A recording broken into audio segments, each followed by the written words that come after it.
Come with me to post-war Japan, a country of beauty and variety, where East meets West, mingling in modern dress, in city planning, and in industry, but where country life and customs still follow ancient ways.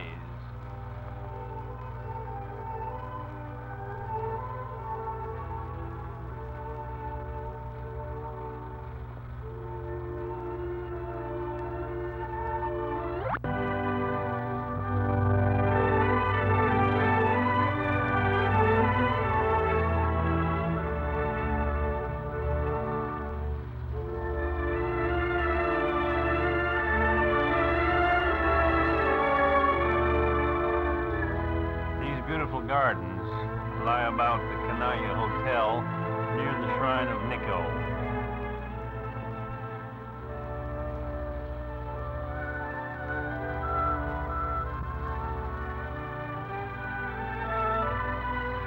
Religious shrines are dear to the people and visited by great crowds. On our way to Nikko, one of the most venerated temples, we shall stop overnight at the beautiful Hotel Kanaya, with attractive grounds and gardens.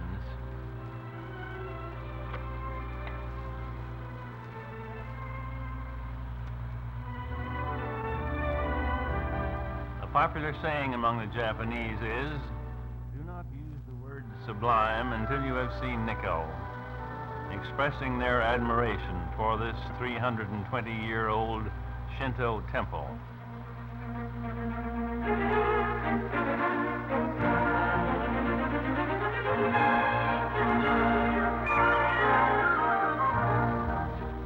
Situated in a hilly area, thickly wooded with cedars, this Toshogo shrine comprises several buildings on different levels, reached by many stairs and torii gates, all the structures being heavily decorated and brightly colored.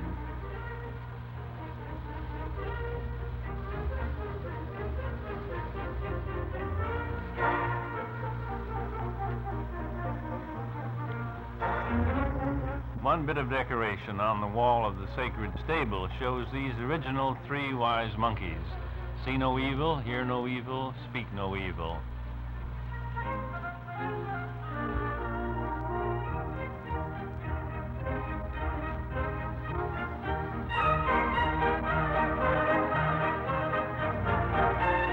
A constant stream of people comes here daily. And in addition to it being a must for all tourists, the school children are conducted to the shrine in droves, as they are to all the temples and historic spots.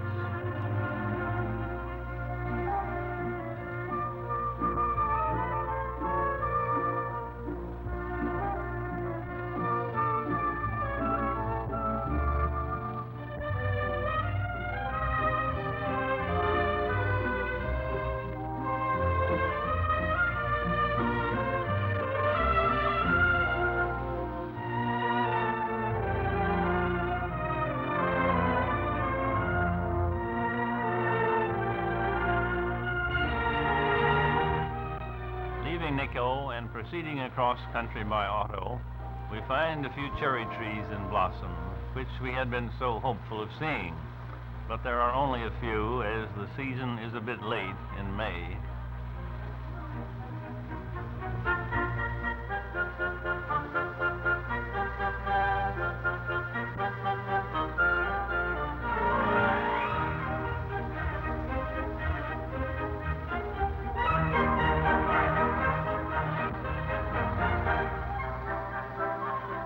This charming little Hodo waterfall takes our attention briefly, and we meet some native young folks out on an outing, and a couple with a cute baby.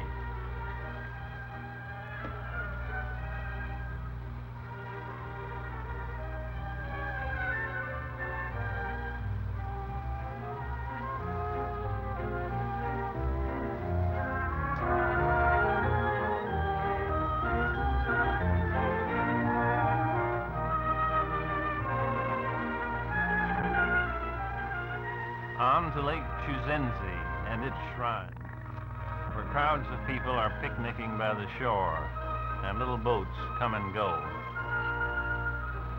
while in the distance the snow-topped mountains furnish a picturesque background.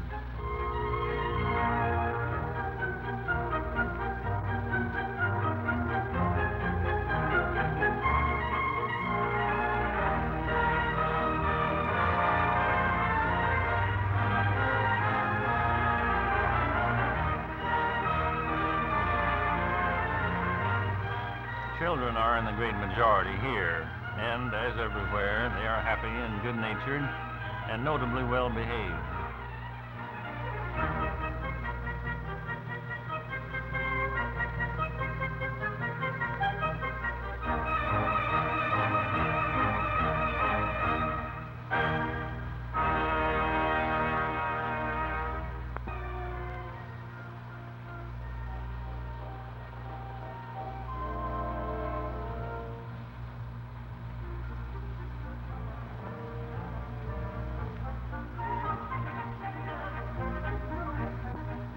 Fortunes are here for sale by these attractive girls, and as I understand it, if one is dissatisfied with his fortune, he hangs it on the tree. By the appearance of things, many a fortune is less than satisfactory.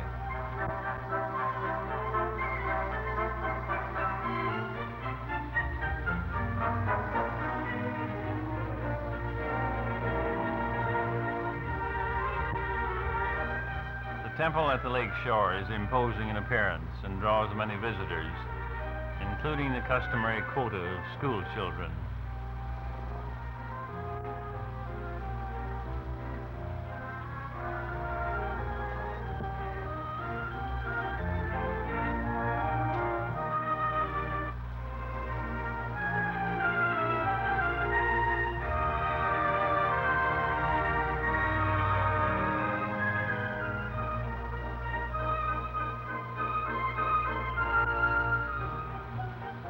Here a final peek at cherry blossoms against an azure sky and the lake background, and an accommodating native woman to model for us.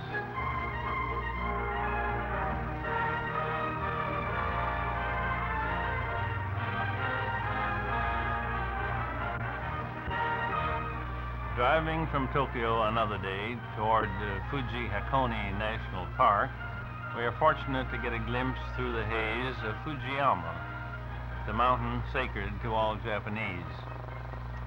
The perfect cone of this extinct volcano is crowned with eternal snows and visible on a fine day for miles about. But unfortunately, such fine days are rare, and many visitors are disappointing and fail to see Fuji at all. Intensive culture of the land is imperative, as 85% of the country of Japan is mountainous, and the remaining 15% must attempt to feed the more than 80 million population.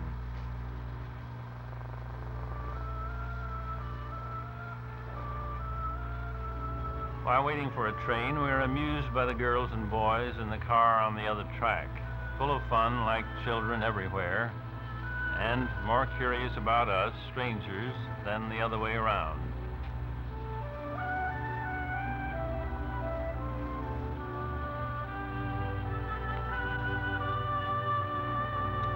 The dumpy, round-faced girls are typical of the Japanese country women.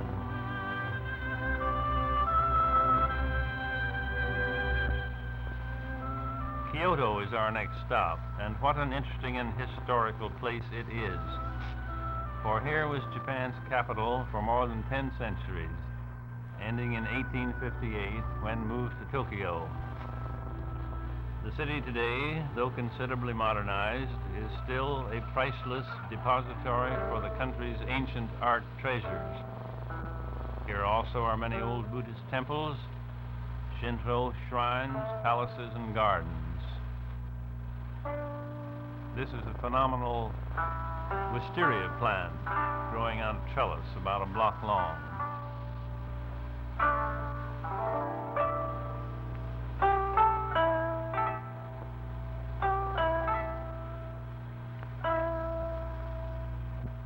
The kimonos are more prevalent here for the women's garb, and the customs are more traditional.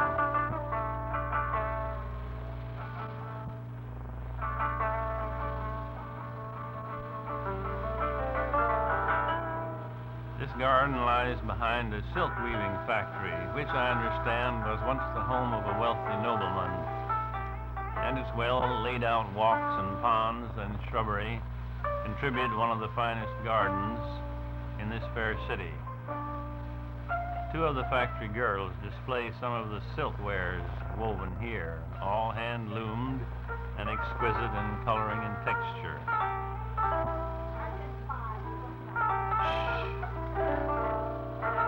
In the ponds are enormous goldfish and carp, for which the Japanese are famous, and our little friend poses feeding them.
This was our native guide showing us around Kyoto. And he was a bit impatient about our staying so long in this garden for picture taking.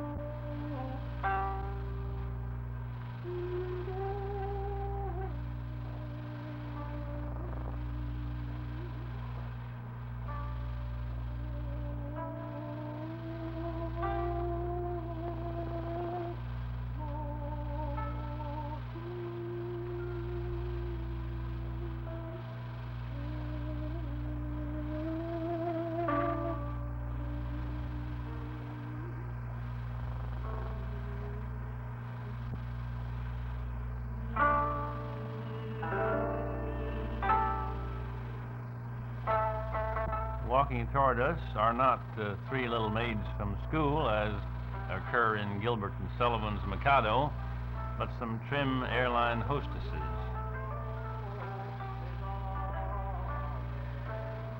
Kyoto's Golden Pavilion, nearly surrounded by water, glints in the sunshine like a jewel, making one of the most beautiful of all her temples. And here, perhaps, are the most children of all.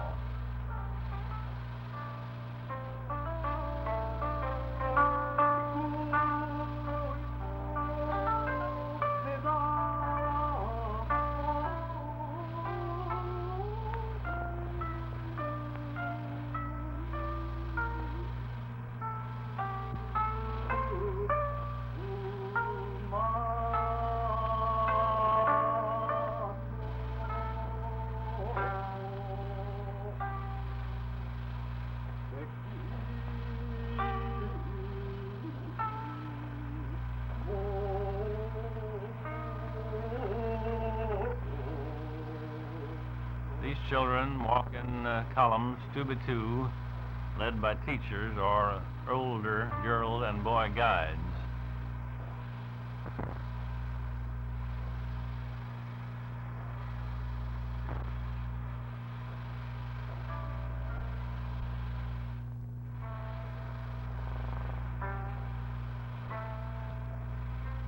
Kyoto side streets are narrow but interesting, with colorful signs telling the nature of the shops, and ladies clad in kimonos, which are a charming remnant of old Japan. What a pity that in Tokyo and the other metropolitan centers, the kimonos are giving way so much to Western dress.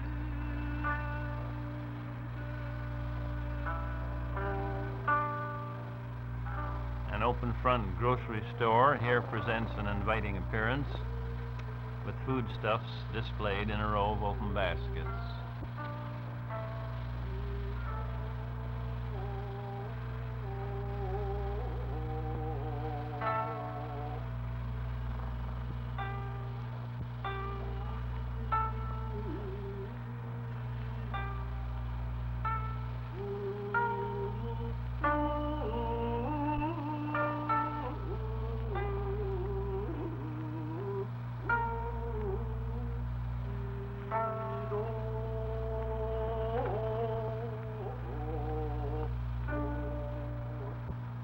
Should you need a shoe shine, you will find both men and women plying that trade on the sidewalks, where they sit on little mats all day long, doing an excellent job at a fraction of American prices.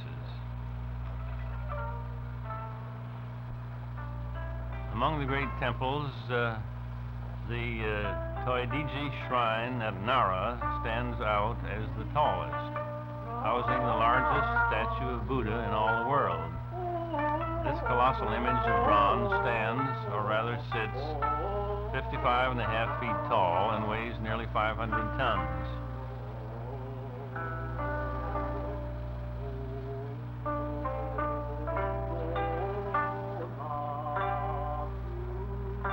Adjoining the temple is Japan's largest park, a portion of which is a deer preserve, where 150 tame deer roam, eagerly nibbling from visitors' hands the little cakes on sale there.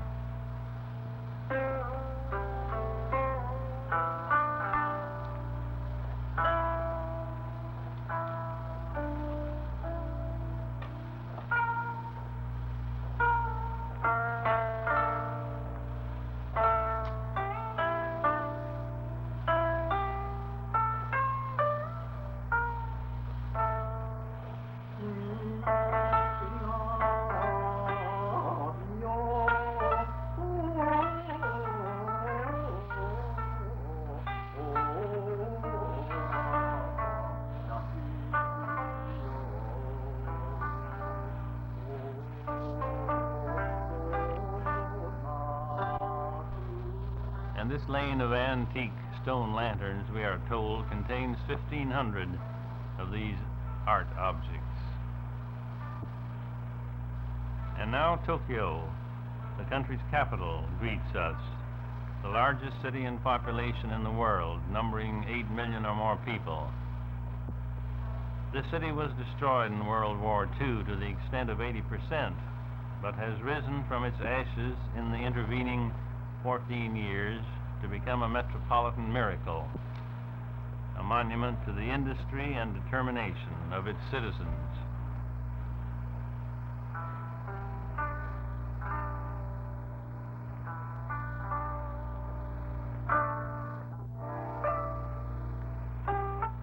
Here in the downtown area are wide streets lined with buildings as modern as any in Los Angeles.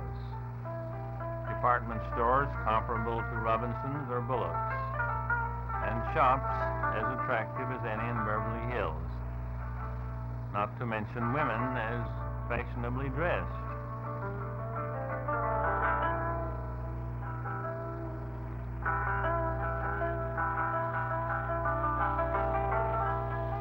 And the street traffic of buses, trucks, automobiles, and streetcars just as busy as 7th and Broadway.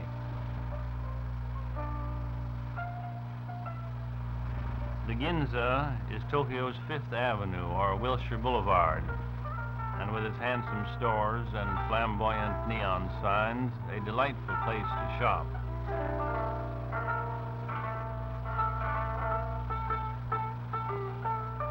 Atop one of Ginza's big department stores, we find this roof garden with free entertainment for the crowd, a sort of Bergen Charlie McCarthy act, delighting young and old.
Tokyo has a number of very popular and charming tea houses.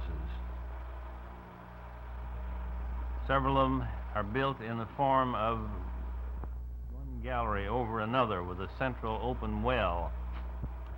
And in this central well is an orchestra playing. This display of food in a restaurant window is typical of most of the restaurants, showing the menu available.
This is one of the tea houses mentioned, the very modern and artistic Surabashi.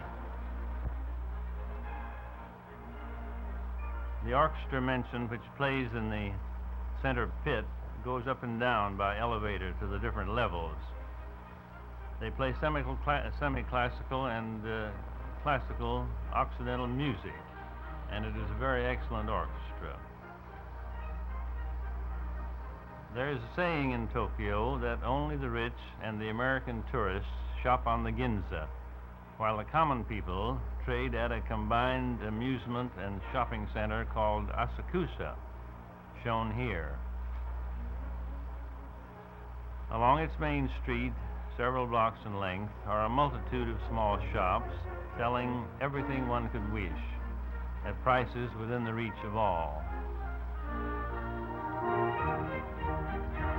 This is a street for foot traffic only, no vehicles, and has the true atmosphere of old Japan amidst a welter of color.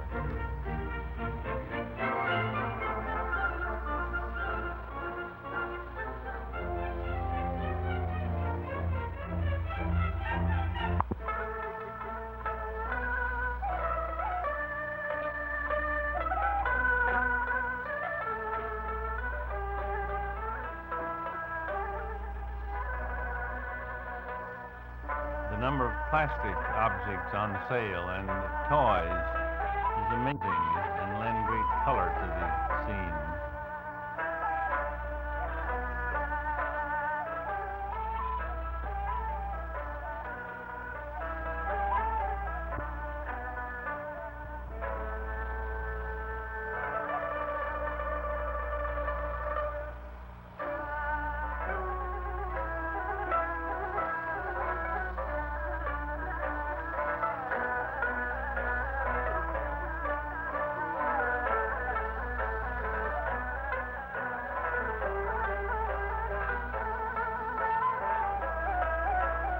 Far end of this street is a temple called the Cannon Temple, and in front of it a sort of open-air altar where the devout light incense at a charcoal burner, performing a ritual wherein the smoke is caught in the hands and carried to the face, head, or any part of the body in need of blessing.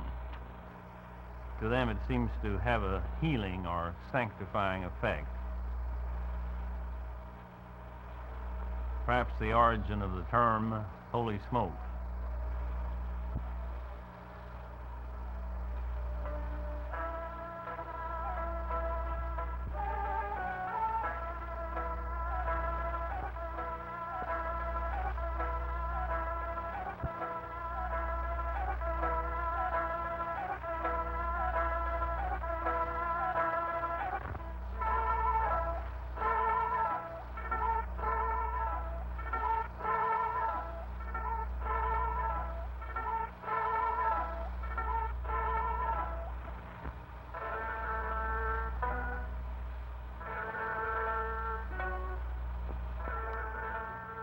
This is the spring festival season, at which time crowds of noisy young men swarm along the streets, bearing aloft something like altars, all brightly decorated and hung with banners.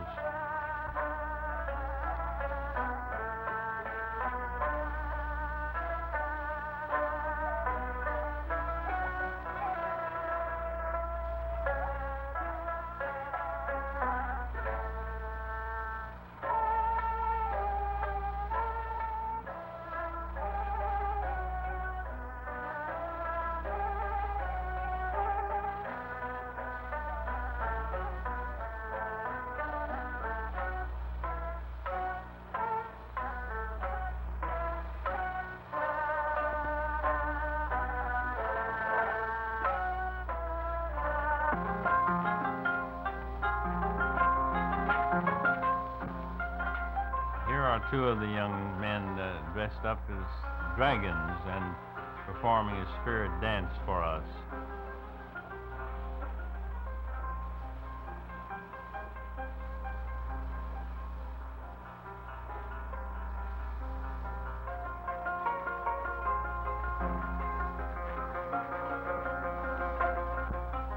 Returning to the farming activities of the country, let us look for a moment at rice culture, which furnishes the main staple of Japanese diet, along with fish. Rice is sprouted in boxes of earth, then transplanted stalk by tiny stalk into prepared beds underwater, requiring endless hours of back-breaking toil by men and women alike.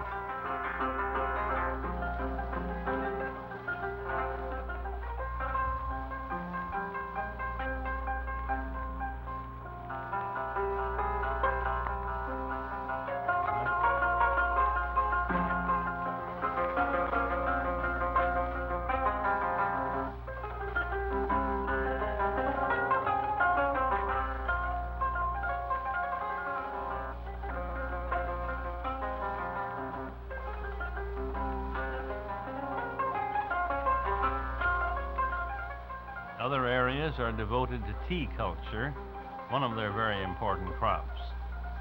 And these plants are given extreme care, often grown under the shade of straw mats, supported on poles, or protected by caps of straw.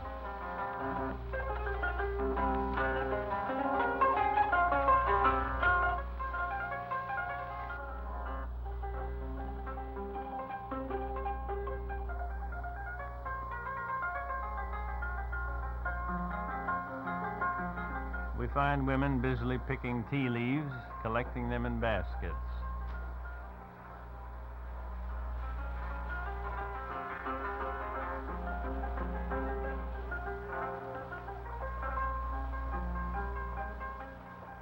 They all wear white headcloths covered by wide straw hats.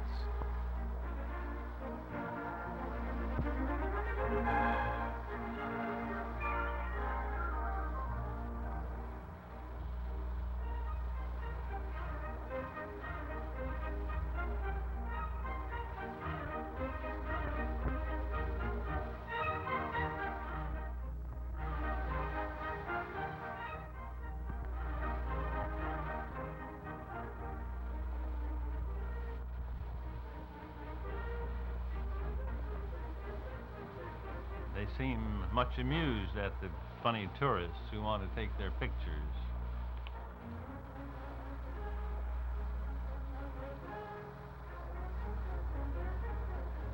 All but this overseer lady who is put out by it.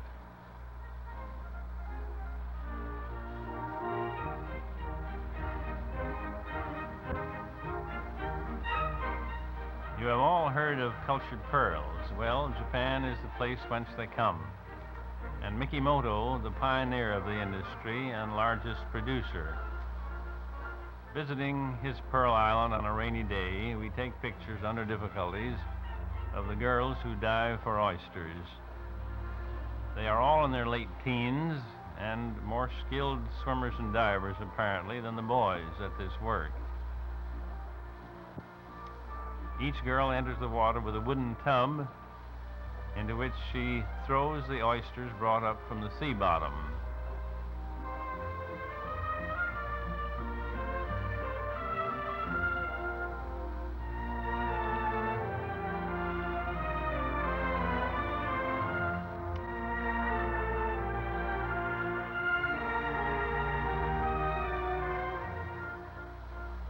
see the raindrops dappling the water here in the picture.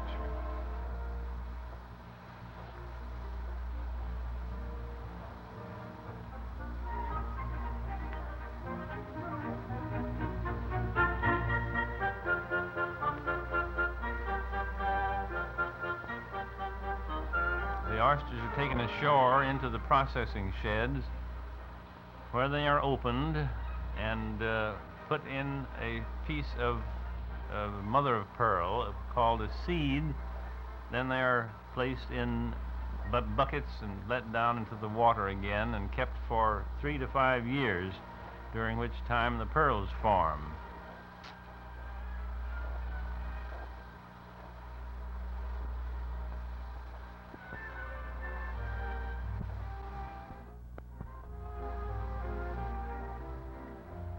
They are eventually brought up, opened, pearls removed, graded, sorted, perforated, and strung.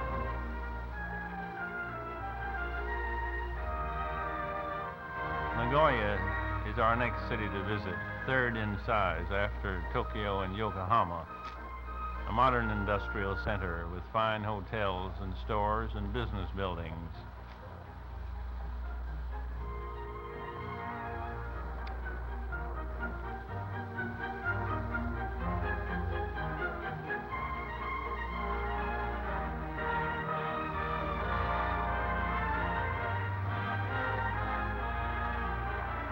We see the native population hurrying about their affairs or lining up as here to wait patiently for streetcars.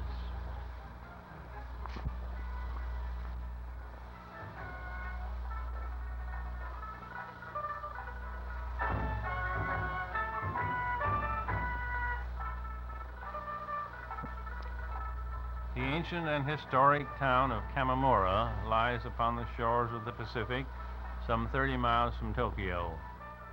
Here is to be found the huge bronze Daibutsu Buddha dating back to 1253, an object of worship and admiration for all the people. Originally, this 42-foot tall image was housed in a spacious temple, the roof supported by 63 great pillars. But this was destroyed by a tidal wave in 1495 and never rebuilt. Here we find hordes of visitors, especially schoolboys and girls.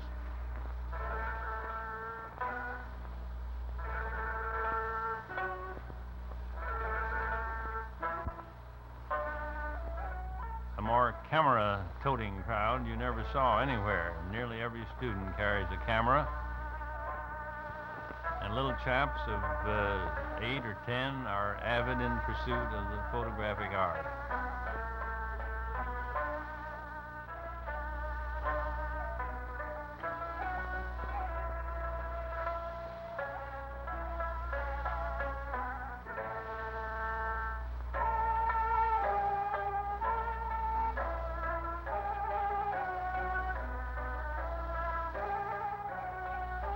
At the end of the excursion, all the students line up for their official picture.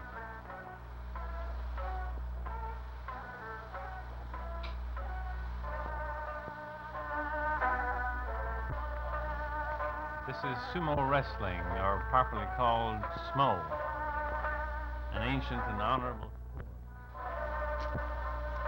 Great elimination contests are held several times a year, drawing great crowds and being televised over the country. The contestants are professional, huge men weighing from 200 to 300 pounds, some looking very fat, the greater weight doubtless being a real advantage. The rules seem simple, all holes being at the waist or above, and a match is decided by one wrestler throwing his opponent or pushing him out of the rather small ring, some 15 feet across. Much formality precedes the bout, with a great deal of posturing and strutting. But when action starts, these huge men are amazingly agile, and a contest rarely lasts more than 20 or 30 seconds.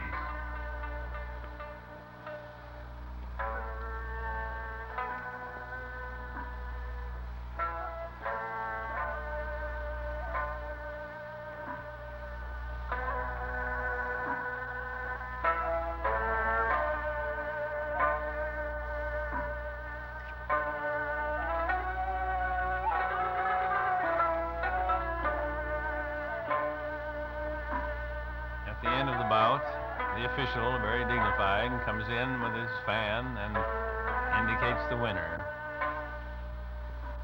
No trip to Tokyo would be complete without a visit to the theaters, perhaps a kabuki house where are performed the ancient classical dramas,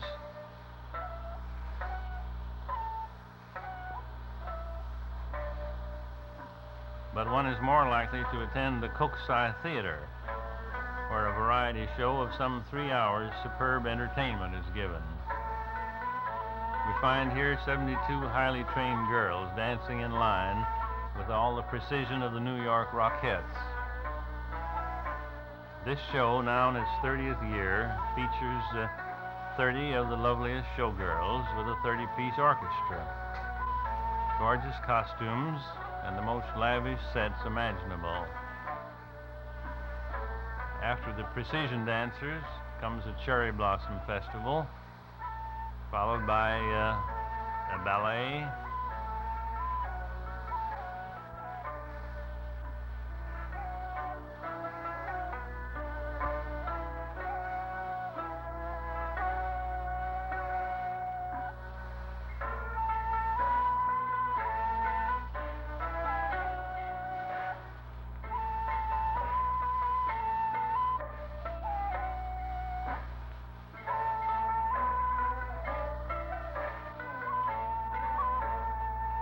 and now we see a Spanish number, all performed by Japanese girls, there being no male performers.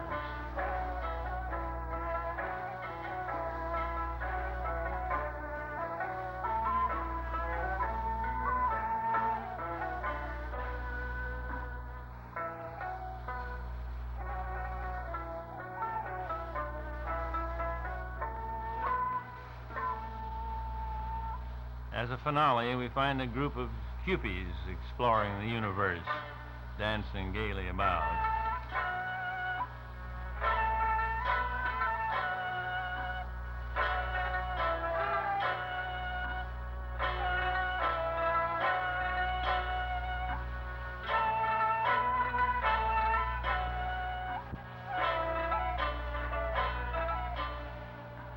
Now a rocket ship arrives from Mars and queer little men in green emerge.